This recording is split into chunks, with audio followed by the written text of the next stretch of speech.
제가 조금은 쑥스럽지만 좌우 옆에 있는 분들을 한번 보라고 한 이유가 뭐냐면요, 제가 앞에서 이렇게 여러분들 한 바퀴 쭉 이렇게 다 봐도요, 저와 같은 분은 저밖에 없네요. 참 신기합니다. 하나님께서 세상에 있는 모든 만물들을 만드시는데 하나도 똑같이 만든 게 없으세요.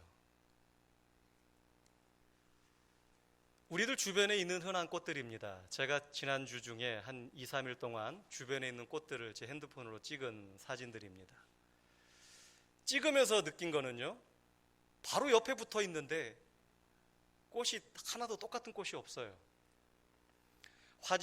스크린이 조금 화질이 떨어져서 잘 안 보이실지 모르겠지만 저 분홍색 꽃도요, 저 분홍색 꽃이 3가지가 있는데 저 3가지가 다 달라요. 저마다 꽃 모양이 잎 모양도 다르고 물결도 다르고 다 다릅니다. 하나님은 세상에 있는 것들을 만드실 때 다 다르게 만드셨어요. 꽃을 피우는 식물이 한 17만여 종이 된답니다. 그러면 꽃이 몇 개나 있을까요? 훌륭하십니다. 17만여 개의 꽃이 있는 거예요. 만약에 거기에서 새로운 종이 또 만들어지면 또 새로운 꽃이 태어나는 거죠. 어제 날짜로 전 세계 인구가 77억 1000만 명이 넘습니다. 77억 한 1100 몇 명인 것 같아요. 확인해 보니까. 그런데 우리 교회 안에도 동일한 사람이 없는 것처럼 전 세계 사람 그 77억 명이 되는 사람들 중에도요, 이미 이 시대를 다 살아가고 저 세상으로 가신 분들까지 다 합쳐도 똑같은 사람이 없어요. 저와 제 아내가 좀 닮았나요? 그렇게 생각하세요? 제가 결혼하기 전부터 시장에 가나 어디를 가나 아내와 제가 닮았다는 말을 참 많이 들었습니다만은 세상에 저는 저 혼자밖에 없어요. 저랑 동일하게 생긴 사람은 아무도 없습니다. 마찬가지로 여러분들도 여러분들 하나예요. 우리는 하나하나로 존재하는 것이지 나와 똑같은 사람이 있지 않아요. 외모만 그렇습니까? 우리들이 살아온 삶의 이력 또한 동일한 사람은 아무도 없습니다. 그런데 왜 우리는 외모는 다른데 왜 모습은 옆 사람과 똑같이 살아가려고 그럴까요? 안 되는데. 아무리 노력해도 안 되잖아요. 우리 남편분들 아내처럼 할 수 있어요? 아내들은 남편처럼 할 수 있나요? 안 돼요. 안 되게 생겼어요, 원래가. 긍정이든 부정이든 우리는 다 다르게 만들어진 사람들입니다. 오늘 본문에도요, 자매이면서 정말 달라도 너무 다른 두 사람이 나와요. 우리가 잘 알고 있는 마르다와 마리아라고 하는 자매입니다. 이 본문의 말씀을 가지고 많은 화가들이 그림을 많이들 그려놨더라고요. 검색을 해보니까 이 마리아, 마르다, 이 예수님과의 그 접대하는 그 배경으로 가지고 그린 그림이 제가 찾았던 그림은 한 7, 8가지 정도 되는 것 같아요. 그런데 거기에 그려진 그림도 마르다의 모습 다르고 마리아의 모습 다르고 다 다르더라고요. 당연히 다른 사람이 그렸으니까 다를 수밖에 없는 거예요. 그런데 본문에 등장하는 마리아와 마르다는요, 외모도 다를 뿐만 아니라 성향도 다른 사람입니다. 마르다는 외향적인 인물의 전형이고 마리아는 내향적인 인물의 전형입니다. 이 마르다와 같은 사람은요, 교회에서 바자회나 아니면 손님 접대하는 일 정말 잘하십니다. 이웃이나 직장 동료에게 복음 전하는 것도 정말 잘하십니다. 외향적인 사람들은 잘해요. 근데 마리아처럼 내향적이신 분들은요, 섬기는 일에 조금 둔합니다. 내 친한 동료에게도 내가 복음을 전하고 교회를 좀 알려야 되겠다 마음 먹고 다가가지만 다른 이야기만 많이 하다가 이제 갈게 하고 그러고 가요. 정작 전하고 싶었던 복음은 전하지 못할 때가 내향적인 사람들에게는 많이 있습니다. 자, 성경에서 오늘 본문에서 마리아가 옳을까요? 마르다가 옳을까요? 여러분들은 누가 옳다고 생각하세요? 이건 참 어리석은 질문입니다. 마르다가 옳으냐 마리아가 옳으냐라고 하는 이 질문은요, 정말 어리석은 질문입니다. 왜냐하면 하나님께서는 사람들을 다 다르게 지으셨기 때문입니다. 오늘 본문에서 마르다의 행동이나 마리아의 행동이나 어느 것이 옳다 그르다 그렇게 판단할 내용이 아닙니다.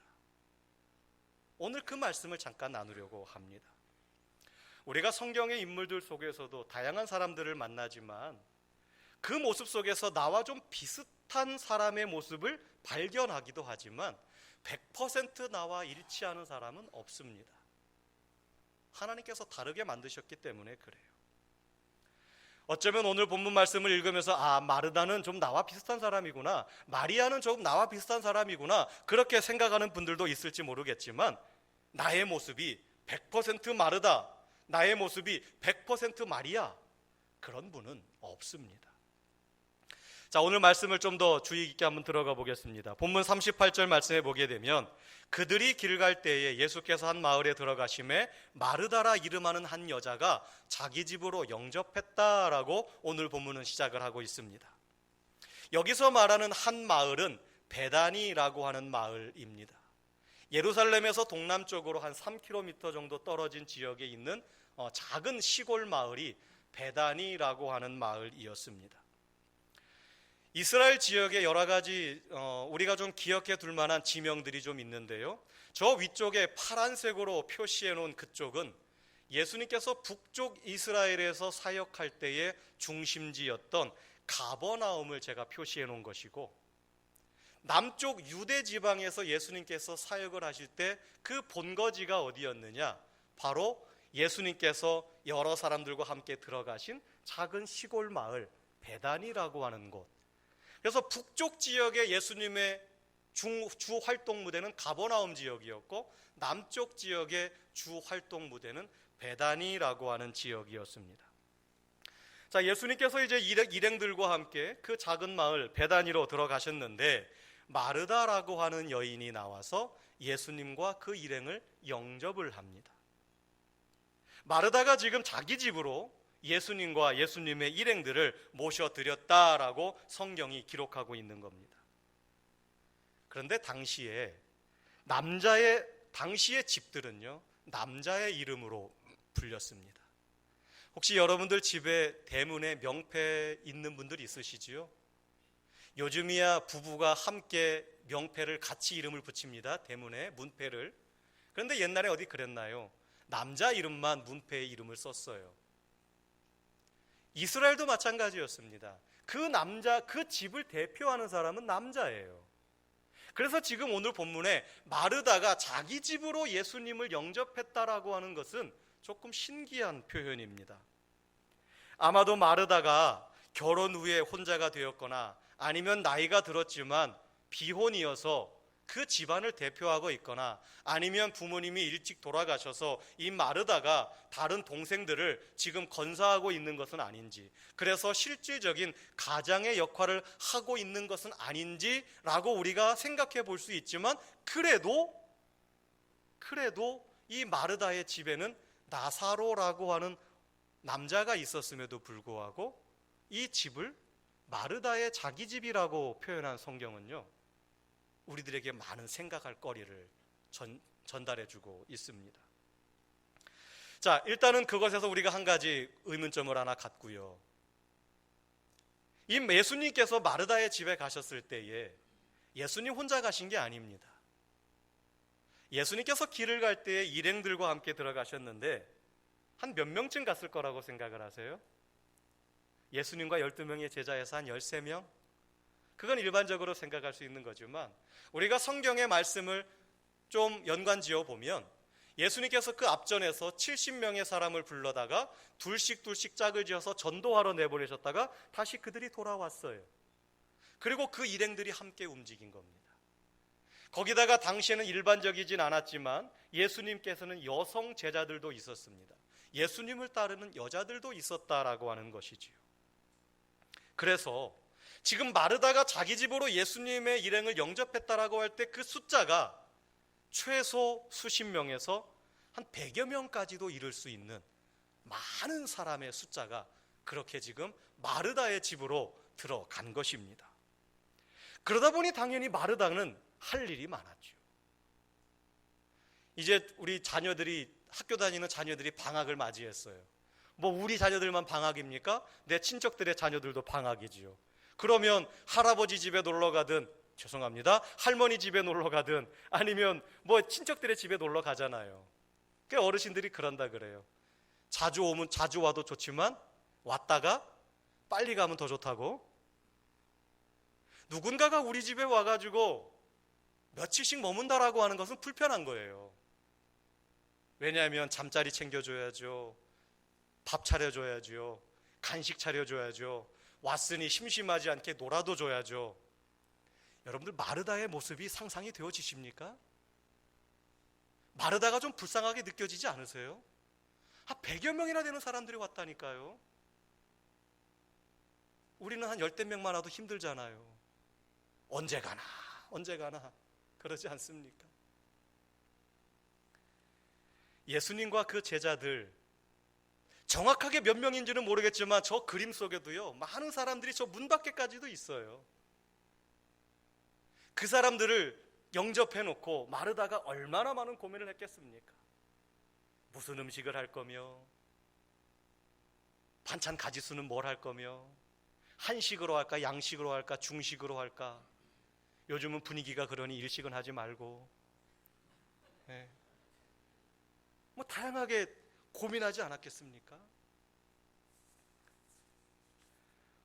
뿐만 아니라 당시의 풍습은요, 지인들이 다른 사람의 집을 방문하면은요, 한두 끼만 먹고 그냥 가는 게 아니고 최소 2, 3일씩은 머물렀답니다.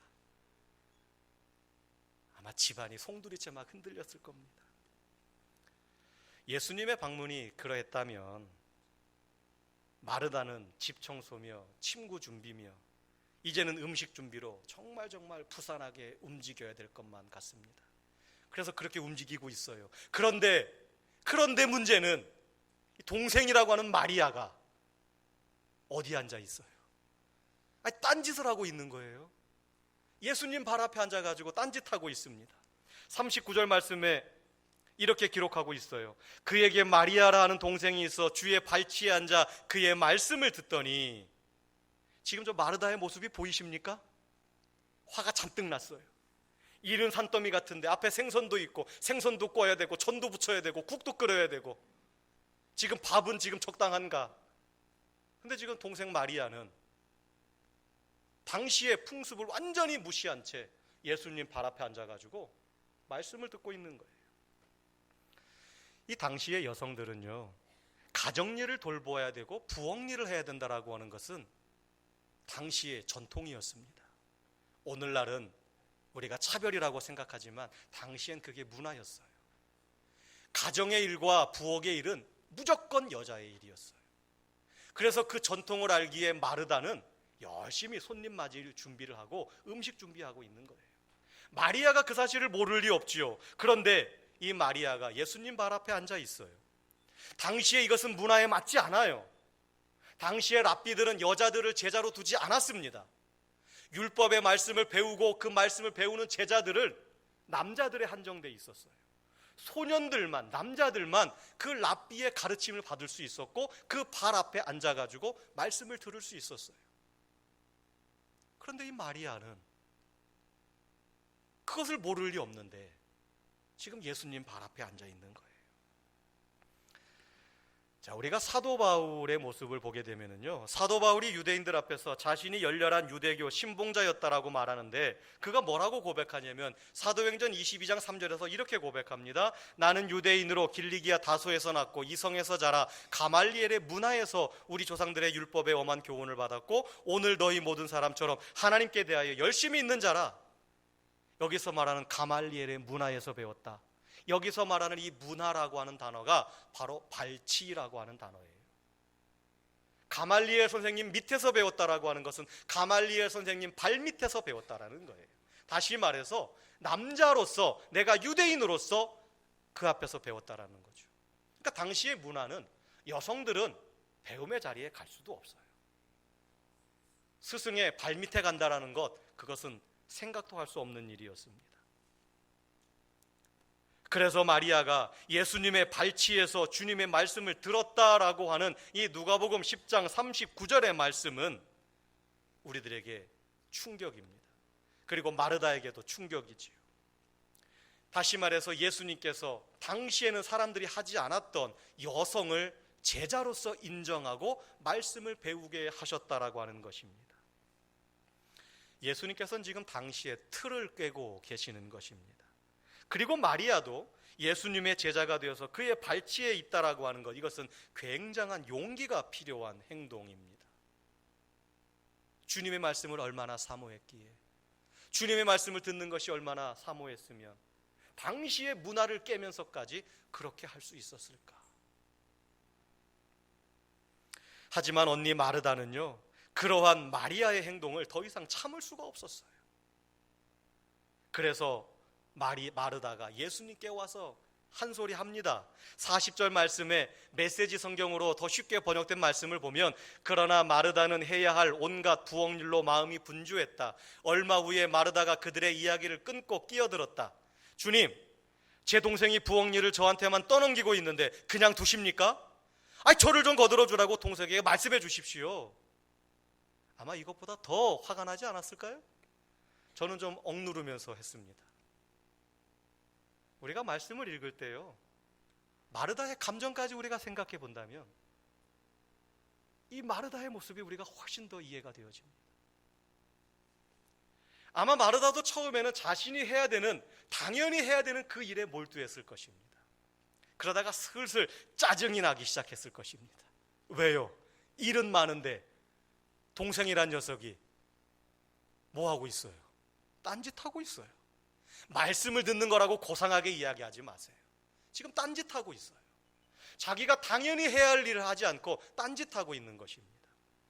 그러다 보니까 이 마르다가 통제되지 않은 그 감정이 마리아를 향해서 좋지 못한 감정이 생기는데, 결국 그것이 누구를 향해 쏟아집니까?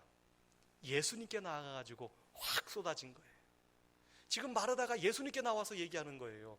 예수님께서 말씀하고 계시는데 중간에 끊고 들어가서, 마치 우리나라 대사가 일본 대사 외무성한테 얘기하는데 감히 버릇없이 끊고 얘기하잖아요. 그럼 모든 사람들이 예의 없다 그러잖아요. 지금 마르다가 그렇게 하고 있는 거, 얼마나 화가 났으면. 그런데 예수님에게 잘못 불똥이 뛴 것입니다. 예수님, 지금 저 이렇게 바쁘게 움직이는 거 안 보이십니까? 그러면 제 동생 마리아를 좀 가서 저를 좀 도와주라고 해야 되는 거 아닙니까? 왜 예수님 가만히 계세요? 그렇게 말을 하고 있는 것입니다. 그러자 예수님께서 이렇게 말씀하십니다. 41절에 그러나 주님께서는 마르다에게 대답하셨다. 마르다야, 마르다야, 너는 많은 일로 염려하며 들떠 있구나. 여기서 예수님께서 마르다를 2번 불렀다라고 하는 것은요, 마르다의 그 상황을 예수님께서도 인지하셨다라는 거예요. 그리고 마르다의 그 마음을 예수님도 이해하신다라는 거예요. 혼내시는 것이 아니라 마르다의 그 처지와 형편을 예수님께서도 이해하고 계시다라고 하는 것입니다.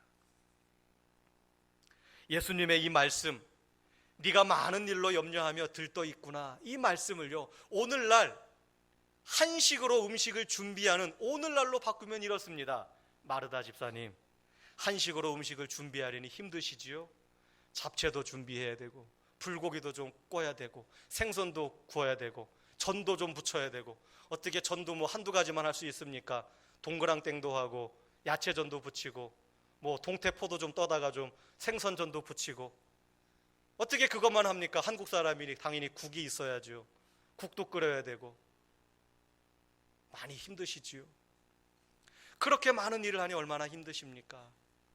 그런데 마르다 집사님, 그렇게 많이 하려고 하지 않으셔도 됩니다. 그 말이에요. 예수님의 이 말씀에 어쩌면 마르다는요, 더 화가 났을지도 모르겠습니다. 아니, 그 말씀을 하시려면 진작에 말씀하시지. 이미 준비 다 해서 지금 요리 다 들어갔는데 많이 하지 말고 한두 가지만 하라니요. 진작에 했으면 안 할 텐데. 그 다음에 예수님께서 이렇게 말씀을 이어가십니다. 몇 가지만 하든지 혹은 한 가지만이라도 족하니라. 마리아는 이 좋은 편을 택하였으니 라고 말씀하십니다. 이 말씀은요, 음식의 가지수를 줄여도 좋다는 것처럼 들립니다. 하지만 그런 의미는 아닙니다. 음식의 가지수가 많고 적음의 의미가 아닙니다. 이 누가복음 10장 42절의 말씀의 헬라어를 직역을 하면 이렇습니다. 그러나 필요한 일은 한 가지이다. 마리아는 좋은 몫을 택했다라고 하는 뜻입니다. 많이 하든 적게 하든 필요한 것은 한 가지라는 거예요. 그 한 가지를 놓치지 말라는 것이죠. 예수님께서 마르다의 집을 방문했을 때 필요한 일 한 가지는 무엇입니까? 마르다나 마리아에게 정말로 필요한 일 한 가지는 무엇입니까? 그것은 바로 예수님을 영접하는 것입니다. 당시의 문화적인 상황으로서 마르다가 음식을 준비하는 것, 그것도 잘하고 있는 것입니다. 음식 준비해야지요. 손님을 불러놓고 음식을 준비 안 합니까? 또한 예수님께서 들어오셨는데 그냥 예수님 혼자 내버려 둬요? 가가지고 대화 상대가 좀 돼야 될 거 아닙니까? 손님만 그냥 거실에 덩그러니 두고 자기들끼리 다 부엌에 가가지고 자기들만 하고 있으면 예수님 얼마나 서운하실까요? 손님 불러놓고 필요한 일 한 가지를 택하는 것, 그것이 중요한 것입니다. 예수님께서 마르다의 집을 방문하신 것은 한 끼 또는 몇 끼의 식사를 해결하기 위해서가 아니었습니다. 그 집의 사람들을 만나고 함께 교제를 나누기를 원함이었습니다. 그런데 마리아는 예수님의 발치에서 지금 예수님을 바라보고 있지만 지금 마르다는 음식을 보고 있는 것입니다. 그런 의미에서 마리아가 필요한 일 한 가지를 선택했고 그것이 좋은 편을 선택했다라고 하는 의미입니다. 그리고 그것을 결코 빼앗기지 않을 것이다 라고 주님께서 말씀하고 계시죠. 예수님께서 이 누가복음 10장 42절 마르다에게 이 말씀을 하셨을 때에 마르다가 이 말을 듣고 어떤 반응을 보였는지 오늘 본문에는 기록되어져 있지 않습니다.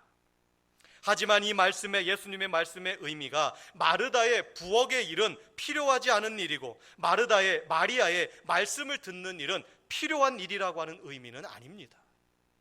부엌 일은 필요 없고 말씀 듣는 일만 필요하다, 결코 그런 의미가 아니에요.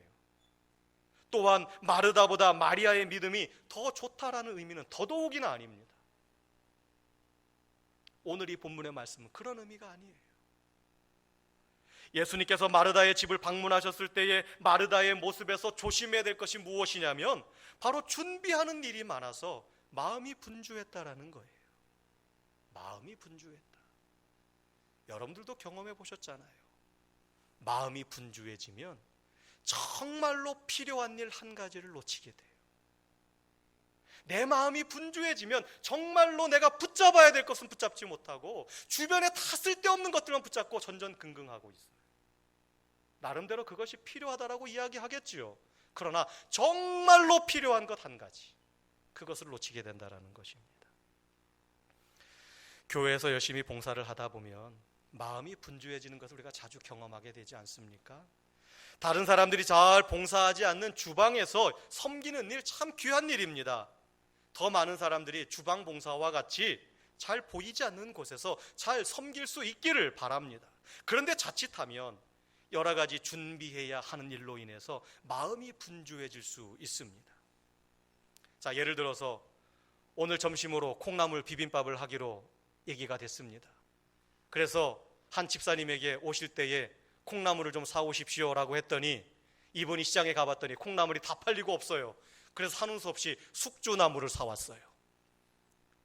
그랬더니 그것을 부탁한 분이, 아니 도대체 오늘 콩나물 비빔밥인데 숙주나물을 사오면 어쩌자라는 거야.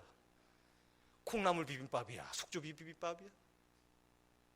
예배 시간 내내 콩나물과 숙주가 왔다 갔다 합니다. 예배는 집중이 안 돼요. 그러다가 목사님께서 말씀을 전하는데 이스라엘 백성들이 출애굽을 하여서 숫곳이라고 하는 곳에 이르렀을 때에 하나님께서 구름 기둥과 불 기둥으로 그들을 인도하여 주셨습니다. 딱 이 말씀을 하시는데 그 숫곳이 뭘로 들려요? 숙주로 들려요. 아, 이스라엘 백성들이 출애굽해서 숙주 비빔밥을 먹었더니 하나님께서 구름 기둥 불 기둥으로 인도하셨구나. 그럼 숙주나물 비빔밥이 더 성경적이네? 뭐를 놓치고 있는 거예요? 예배에 집중이 안 되는 거예요. 밥하는 것도 중요합니다. 그런데 문제는 우리 마음이 분주해지면은요, 정말 필요한 한 가지를 놓치게 돼요. 그렇다고 오늘 점심을 준비하시는 구역이 그렇다는 건 아닙니다. 정작 우리들이 예배 시간 내내 음식 생각으로 머리를 가득 채워서 정작 들어야 할 말씀을 듣지 못하는 필요한 일 한 가지를 놓쳐버리게 된다는 것입니다. 자, 우리의 신앙생활에서 우리의 마음을 분주하게 하는 것은 무엇입니까?